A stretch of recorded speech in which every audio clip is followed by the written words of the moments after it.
ರೆಸಾರ್ಟ್ಗಳ ಪಟ್ಟಣ ಎಂದೇ ಖ್ಯಾತಿ ಪಡೆದಿರುವ ಬೈಸರನ್ ಕಣಿವೆಯ ಪಕ್ಕದಲ್ಲಿ ವಿಶಾಲವಾದ ಹುಲ್ಲುಗಾವಲು ಇದೆ. ಇದನ್ನು ಪೈನ್ ಅರಣ್ಯ ಪರ್ವತಗಳು ಸುತ್ತುವರಿದಿವೆ. ಇದು ದೇಶ ವಿದೇಶಗಳ ಪ್ರವಾಸಿಗರಿಗೆ ನೆಚ್ಚಿನ ತಾಣ.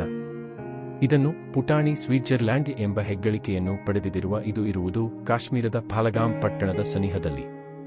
ದೃಶ್ಯಕಾವ್ಯದಂತೆ ಕಾಣುವ ಹುಲ್ಲುಗಾವಲಲ್ಲಿ ಖುಷಿಯಿಂದ ತಿಂಡಿ ತಿನಿಸುಗಳ ಮುಂದೆ ಅಡ್ಡಾಡುತ್ತಿದ್ದ, ಗಿಡ್ಡ ಕುದುರೆಗಳ ಮೇಲೆ ಸವಾರಿ ನಡೆಸುತ್ತಿದ್ದ, ಪ್ರವಾಸದಿಂದ ಖುಷಿ ಸವಿಯುತ್ತಿದ್ದ ಪ್ರವಾಸಿಗರಿಗೆ ಗುಂಡಿನ ಮೊರೆತ ಕೇಳಿ ತಕ್ಷಣ ಅಲ್ಲಿ ಭಯದ ವಾತಾವರಣ ಆವರಿಸಿತು. ಪ್ರವಾಸಿಗರು ತಮ್ಮನ್ನು ರಕ್ಷಿಸಿಕೊಳ್ಳಲು ಓಡಿದರು. ಆದರೆ ಆ ವಿಶಾಲವಾದ ಬಯಲಿನಲ್ಲಿ ಅಡಗಲು ಸ್ಥಳಗಳೇ ಇರಲಿಲ್ಲ. ಗುಂಡಿನ ದಾಳಿಗೆ ಸಿಲುಕಿ 28 ಜನ ಪ್ರಾಣ ಕಳೆದುಕೊಂಡರು.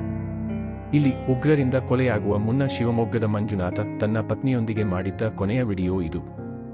ಈ ಅವಮಾನವೀಯ ಕೃತ್ಯ ನಡೆದದ್ದು 22 ಏಪ್ರಿಲ್ 2025ರ ಮಧ್ಯಾಹ್ನ 3 ಗಂಟೆ ಸುಮಾರಿಗೆ. ಇದನ್ನು ಪಾಕಿಸ್ತಾನದಲ್ಲಿ ನೆಲೆಗೊಂಡಿರುವ ಭಯೋತ್ಪಾದಕ ಸಂಘಟನೆ ದಿ ರೆಸಿಸ್ಟೆನ್ಸ್ ಫ್ರಂಟ್ ತಾನೇ ದಾಳಿ ಮಾಡಿರುವುದಾಗಿ ಹೇಳಿಕೊಂಡಿದೆ. ಆದರೆ ಇದಕ್ಕೆ ತಕ್ಕ ಉತ್ತರ ಕೊಡಲು ಭಾರತ ಆಪರೇಷನ್ ಸಿಂಧೂರ್ ಮೂಲಕ ತನ್ನ ಸೇನೆಯಿಂದ ಉಗ್ರರು ನೆಲೆಸಿರುವ ನೆಲೆಗಳನ್ನು ಯಶಸ್ವಿಯಾಗಿ ಧ್ವಂಸಗೊಳಿಸಿದೆ. ಭಾರತ್ ಮಾತಾ ಕಿ ಜೈ.